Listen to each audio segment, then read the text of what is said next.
It's live! Woo! Hello everybody and welcome to this really special interview. It's the first interview I'm doing in this magical style with the gorgeous Tiffany Wardle, who is in California, as you can probably tell, with the sunshine and not wearing many clothes, and I'm here in Glastonbury, England, with jumpers and scarves on. But I'm really excited about this interview. I'm going to be asking Tiffany quite a few questions on a subject that I don't know very much about. All I know about this is what I've chatted to with Tiffany about, so I'm really going to be learning a lot from this interview as well, as I hope you guys will too. Now, Tiffany is an expert on the lost lands of Atlantis and Lemuria, but what I'll do is I'll introduce Tiffany and get her to explain what she does herself. Hello, Tiffany! Hello everyone! Woo! I love the magic of the internet. Wonderful creation. So, could you just a bit about yourself and about, maybe like about your work and how you kind of got interested in looking at or looking into Lemurian Atlantis, how it came towards you? Sure.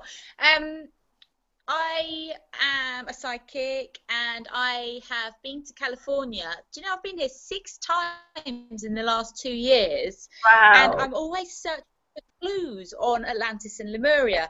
The very first time I ever meditated, so before I was really in the psychic world, if you like, the very first time I did, I got a real sense of me being in Atlantis and Lemuria, and I got visions of the sinking of Atlantis, and to me it was just this myth, you know. I didn't know anything about it, and I've been on a quest for the last couple of years to find out about it. And I strongly believe, for these are my beliefs, you know, not everybody else's beliefs, but I believe that Lemuria was a continent and Atlantis was a separate continent, and there were 2 different types of people on these continents that didn't really get on. They didn't see eye to eye, but the Lemurians were an older species than the Atlanteans, and I believe there was a big war and a sinking of these continents. So I've kind of been in California quite a lot, looking for research and finding out about other people who know about Lemuria and Atlantis, and I've been writing books about them. So, and yeah, I'm still here doing my research and still writing a lot of books about Lemuria and Atlantis and why they sank these continents. Yeah, I mean, is it quite well known that they are around the Californian area? Is that the kind of the general consensus that that's where they were? That's a really good point. Last year I went up north in California. I went to a place called Mount Shasta, which is north of San Francisco. And I climbed Mount Shasta twice last year. And around that area, there's tons of books on Lemuria. A load of people have said there's been sightings on Mount Shasta of Lemurians. Wow. They're an unusual species. You know, these are not humans. They're between 6 and 8 foot tall. On average, they live for about 15 to 20,000 years. And they can, no, so not a human species, but there have been sightings of them around there. So it's a lot more well known in Northern California, yes. Oh, cool. And so what do they look like? Do they look human, or is it a different looking race? Again, I've done a lot of research, and I'll talk about other people's research and my own knowledge. Edgar Casey studied Lemuria, and Edgar Casey says they're around, on average, 7 to 8 foot tall, blonde, curly hair, blue eyes. However, I've seen lots of Lemurians with brown hair, but the difference is that they never age, and this is the secret we need to get from them. Well, I know, exactly. The oldest, wisest Lemurians look around 40 years old, but yet they're thousands of years old because they manifest so well. You know, this race were like 5th dimensional beings, so they could manifest whatever they wanted, and they didn't even have the power of speech until the race of the Atlantis people came along. That's when they learned to speak, so they used to communicate via telepathy. They didn't need to speak. They understood each other. They didn't need to age because they understood how to manifest youth. Wow, that's awesome. So the Atlanteans as a race, so was that a continent that was nearby, or was that, I mean, I know it's not sure, but was that somewhere quite different where Atlantis was meant to be? Yeah, I mean, I believe, and research has stated that Lemuria is very much in the Pacific.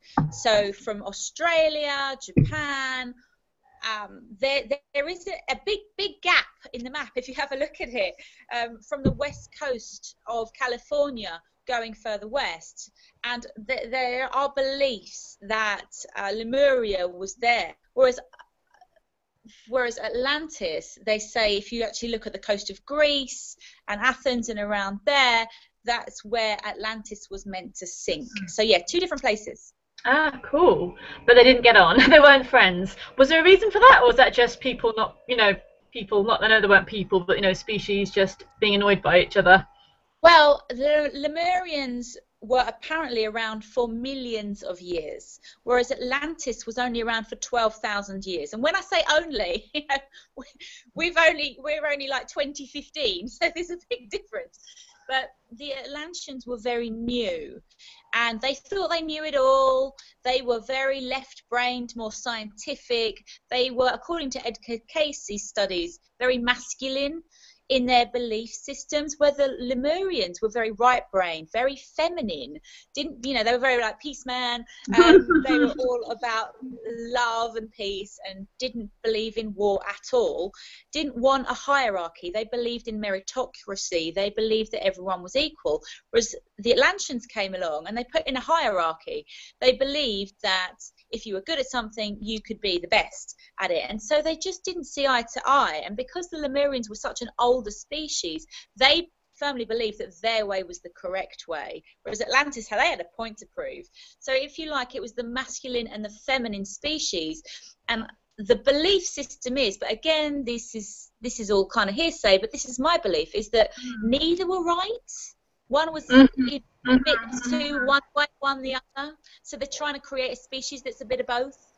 Yeah, absolutely. Wow, it's really fascinating. So, did they make themselves known to you, these sort of Lemurians? Was it something you looked out for? Did they kind of come to you when you were meditating?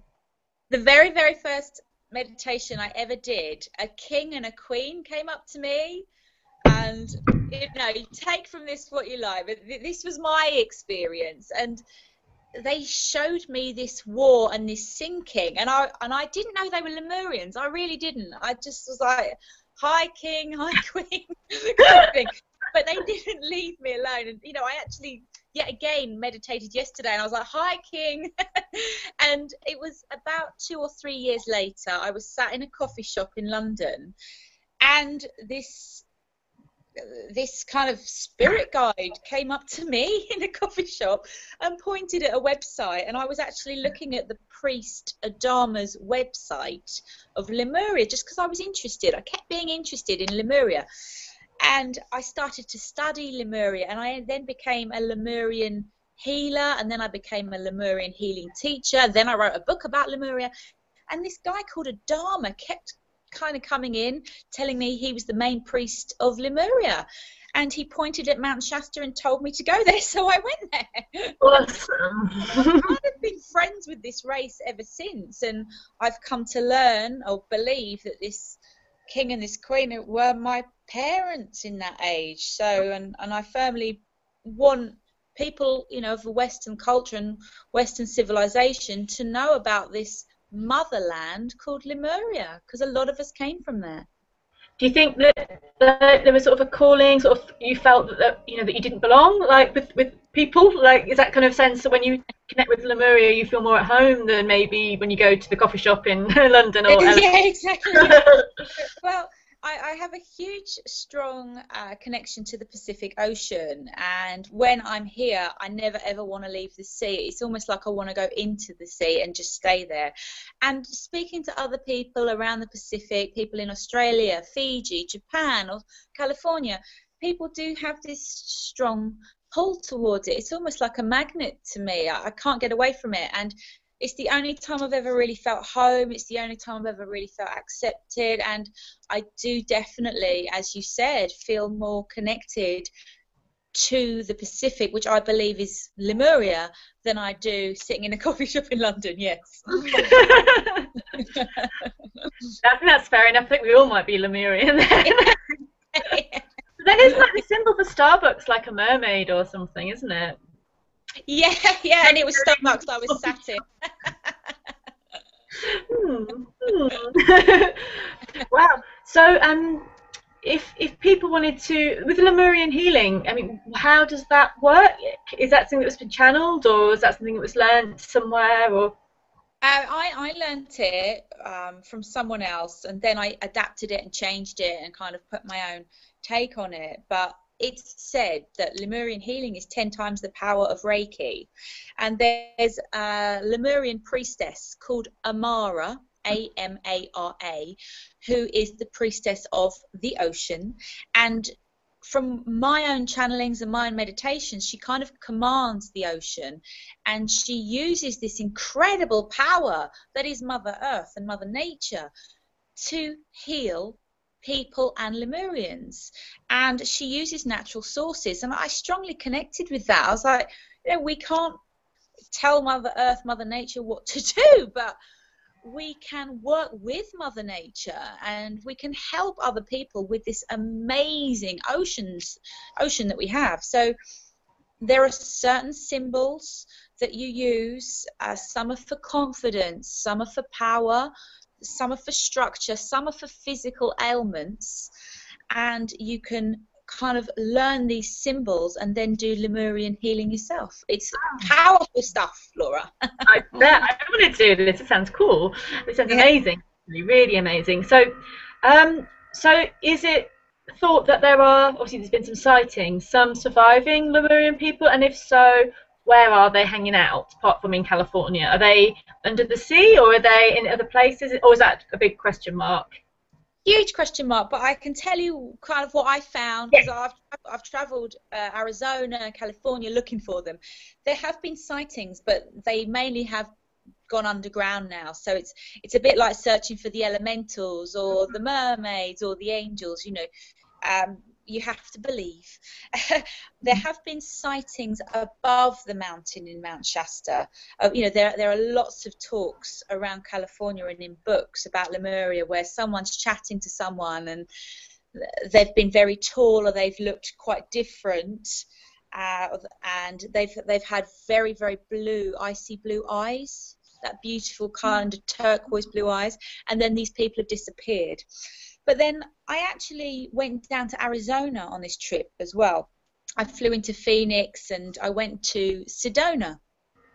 And I was thinking, why am I in Sedona? I'm not quite sure why I'm here. You know, it was a lovely place, but I wasn't really connecting with it. I walked into a bookshop, I pick up a random book, I open it on a random page, and guess what?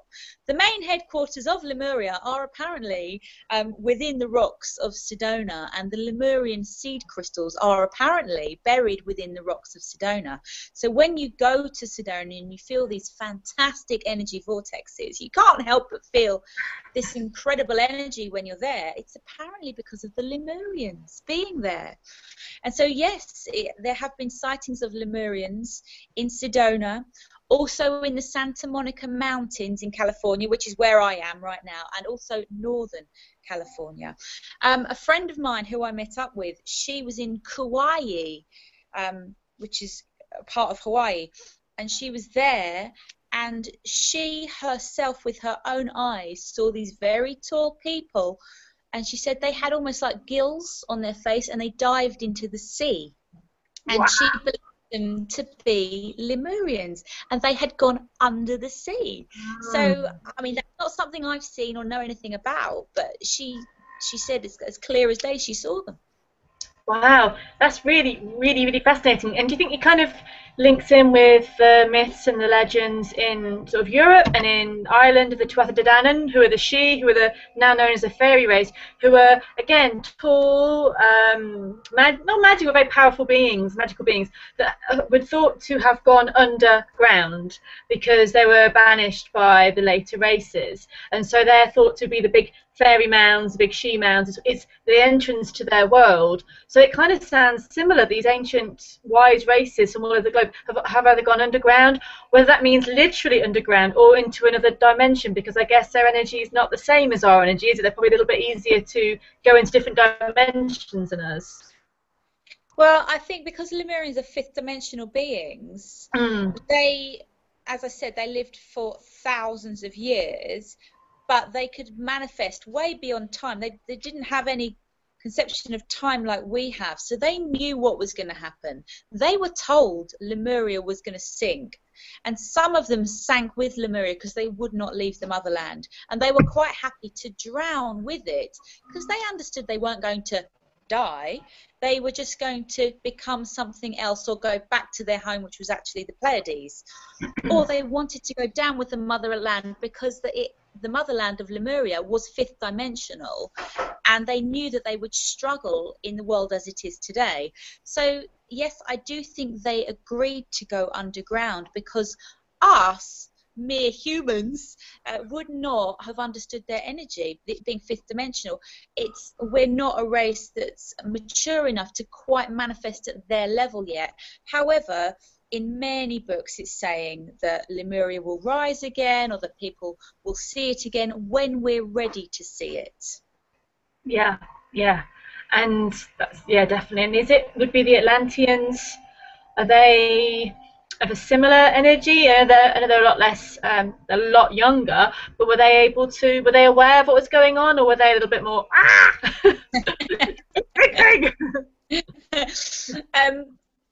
It always amazes me that people know so much about Atlantis but not about Lemuria, considering Lemuria was the motherland.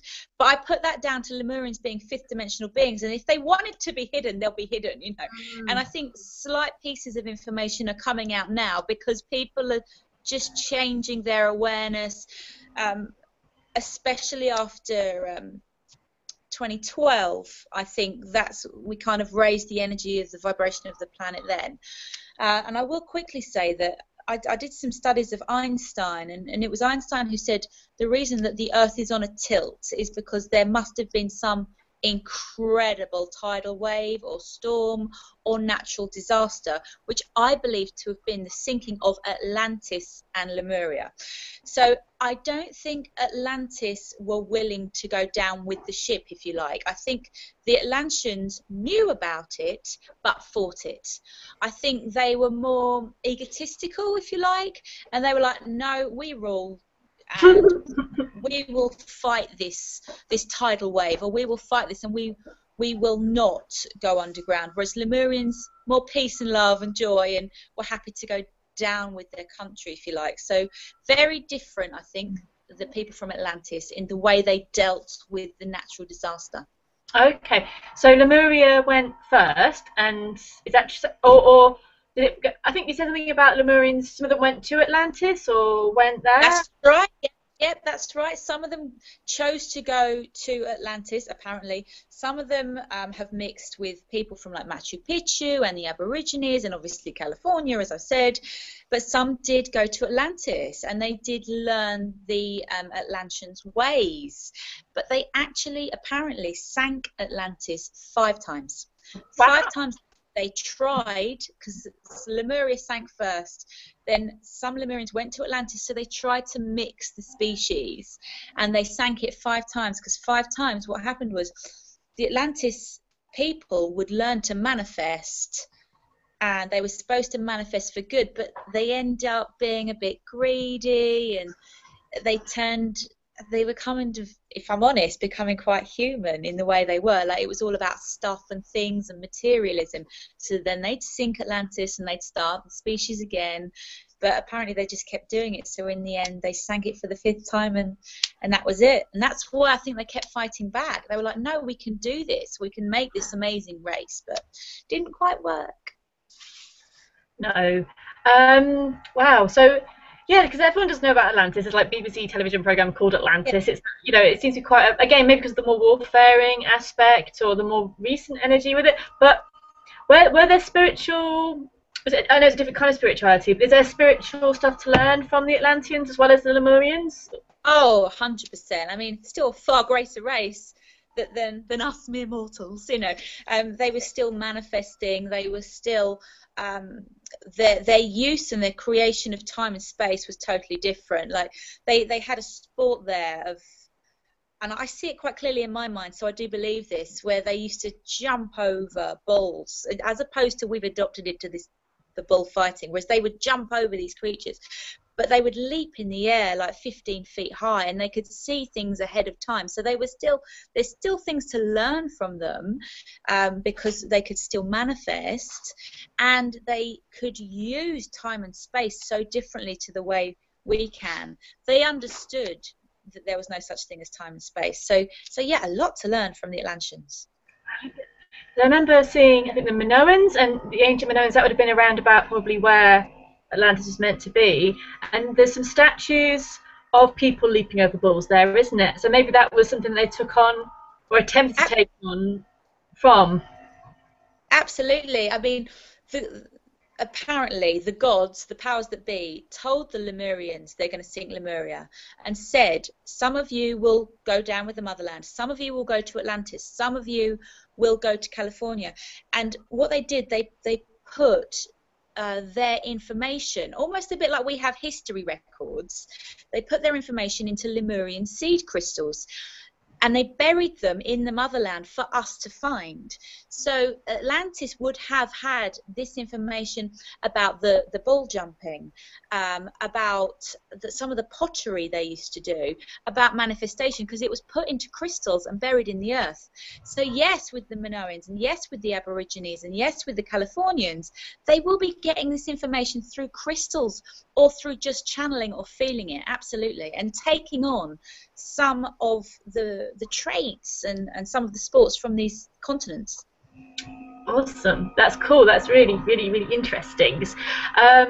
So another thing is, if people feel drawn to connecting with either Atlanteans or Lemurians, or tuning, or they feel drawn to this energy, what's the best thing for them to do? How do they start out? I mean, you've got your book, if you can tell about your books.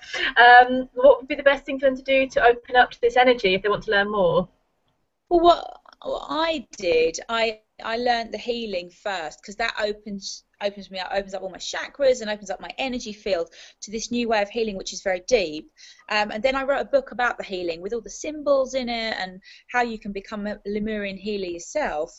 Alternatively, Lemurian seed crystals are fantastic because they are called record-keeping crystals.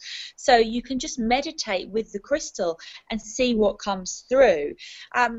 One of the first things I did was I decided to work with Amara, that I told you was the priestess from Lemuria, who was the healing priestess.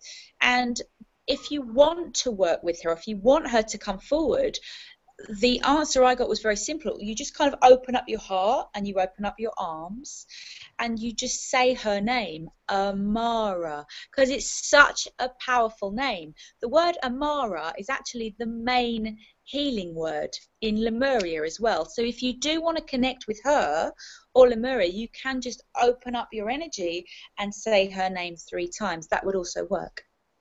Beautiful, thank you. What's your book called, so everyone can have a little look, and where can they find it as well? I've got a few more questions, but before I forget to ask this one, it's an important one.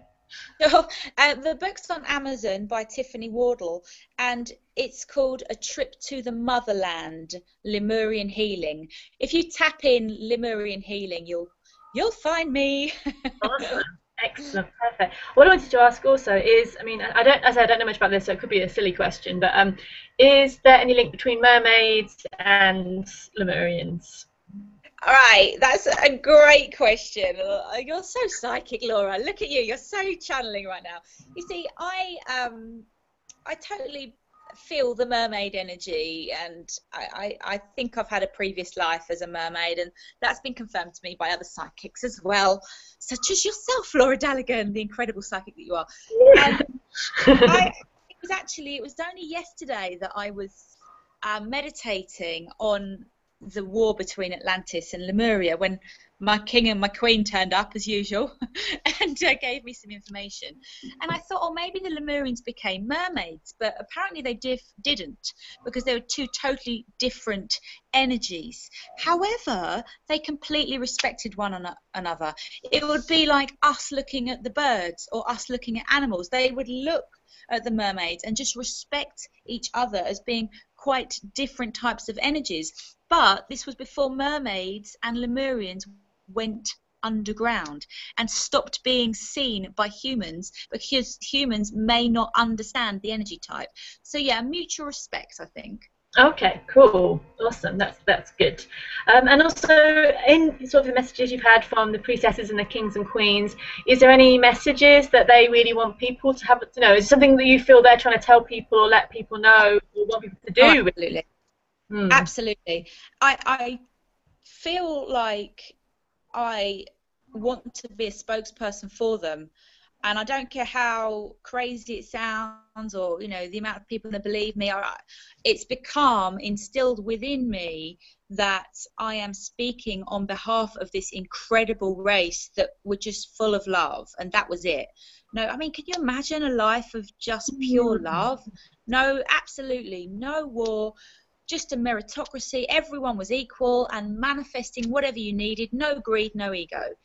And I think that they're trying to get through to as many people as possible, that not to show off and say, look at our life, but just to instill it with us that that's possible in our lifetime, that we can live like that. And I think that they're not trying to say, oh, Tiffany's the spokesperson. I think they're trying to say all of us could be the spokespeople. And so, yeah, I do think they're trying to get through to us just so we can have a kind of happier life, if you like. And maybe help the planet a little bit and help the waters and all the things we're messing up. Well, then the natural feel of it, and the way they would pray to their gods, speak to the ocean, speak to Mother Earth, knew when the tidal waves were coming. They knew when the gods or the powers that be weren't happy, and to work with the elements. Oh, what an amazing life! Yeah, that sounds amazing. It sounds absolutely wonderful.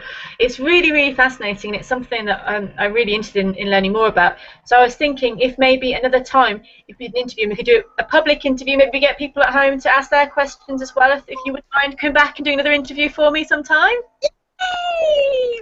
I can't clap because I'm holding the camera. So I shall clap for you.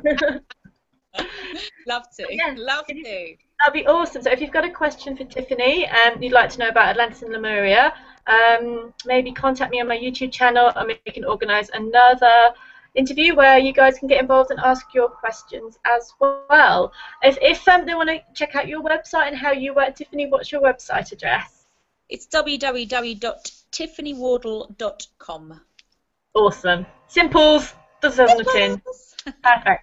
Is there anything else you'd like to say or feel you want people to know about Lemurian and Atlantis energy before we go? I would like to say that this is supposed to be for the benefit of everybody. You don't have to be gifted. You don't have to be a psychic. We're not saying this is for the special. This is for everybody. So if you say to me, oh, I can't meditate, or I can't channel, or I don't get a feeling from crystals, they will work with you in a way that you will understand. So it's for everybody. Oh, that's a really good thing to say, actually. Sometimes people feel very, I can't do it. It's not big, in all spirituality. There's always a way someone can connect, isn't there? Whether it's, as you say, talking to the ocean, or whatever, or reading books, whatever works for you. And are you going to go and talk to the ocean today? Are you off to play in the sea? Every day I go, every single day since I've been in California, I will go, I will meditate, I will channel, I'll chat to Kingy and Queenie, and I will write my findings, do some Google work, because some people, they're channeling these tidal waves and this sinking, and they don't quite know what they're seeing, and so it's so interesting to connect with other people that kind of see it as well. All sorts of research will be done today. Awesome, that sounds amazing. Actually, that's one last, it's not really a question, it's just, I don't know, really came to mind. So you've got Manchester in California, which is obviously a very high energy point, isn't it? It's a place where people see things. And is it one of the chakra points in the world? Which chakra is it? Yes, base chakra? it is. Yes, it is. It is one of the chakra points. It's the base chakra. Is Mount Shasta. And where I am in Glastonbury is the heart chakra. That's right. So Glastonbury is the heart chakra. So I wonder if there is any link between what's going on with Lemurian energy in Mount Shasta and what's going on with the crazy stuff in Glastonbury. It's not really a question, it's just a big question mark, really. It's just... Well, I don't think it's any coincidence that the Lemurians chose Mount Shasta as a place for some of them to go to if they decided not to sync with the motherland. And do I think that connects to Glastonbury? 100% I do.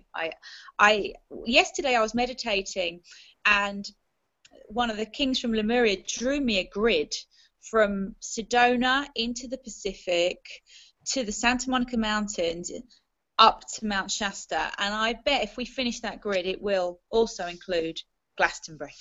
Awesome. I think we may get Kingy to do it for us. Yes, I think we will. Well, thank you so much for being here, for telling us all and sharing this. It's been really, really fascinating.